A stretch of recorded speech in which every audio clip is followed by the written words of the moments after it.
The boy's gills had stopped pulsing by the time my dad found him by the river at the back of our land. Large slits along his sides, oily and smooth.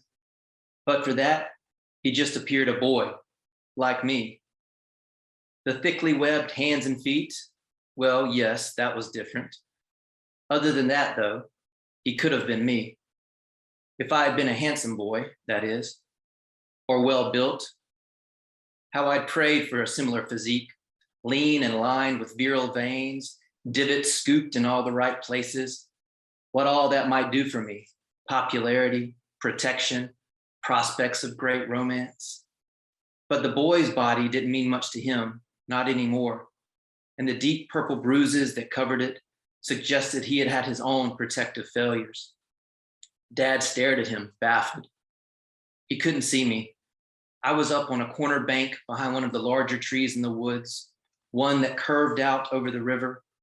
I rubbed my neck as I watched my dad contemplate the carcass. A boy had pinched me so hard in the locker room a few days before, and the skin had broken, leaving a perfectly vaginal flush across my neck. A likeness no one failed to notice. A metaphor all too perfect for them, it seemed, in their adolescent hatefulness.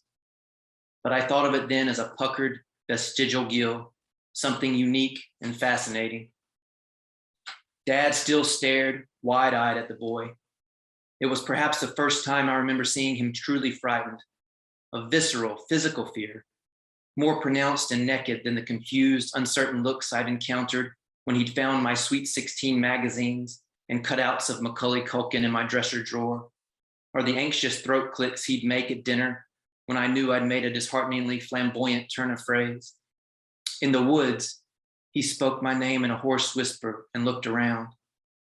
Hovering closer to the boy now, he bent down, unsteady, and touched each gill, patted at them in a comforting way. This boy, who was long past comfort, or had already found it.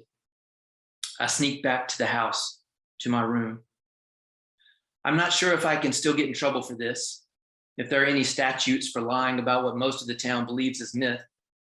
But I saw the boy alive, minutes before he wasn't. I saw a spray of water by the dam and his impossible body falling upward toward the earth. I ran to him. He lay there, shivers in every taut muscle. He watched me silently, eyes wide, a blue film of river blurry across them, dreamlike. His gills quivered like cold lips in their effort to find water. Instinctively, as if he were a tremendous baby fish caught too soon in life, I took hold of him by the shoulders to roll him back in. He clutched me, and I couldn't move. He wagged his head viciously, painfully. I lay beside him, my hand cradled beneath his head, my fingers entwined with his soft, moist hair. I ran back to the bank when I heard my dad calling, his footsteps sturdy, manly, as they crunched through the woods. The boy lay still, his eyes no longer watching, his body no longer searching for a place to breathe.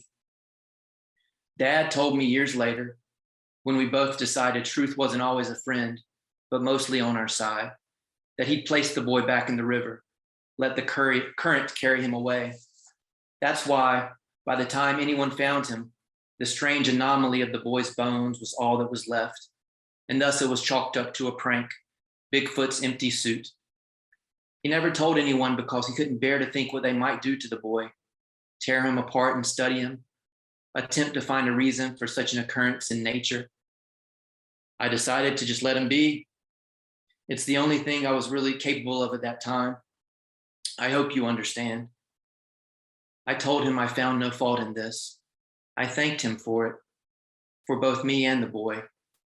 I assured him we both understood and were more at peace because of it.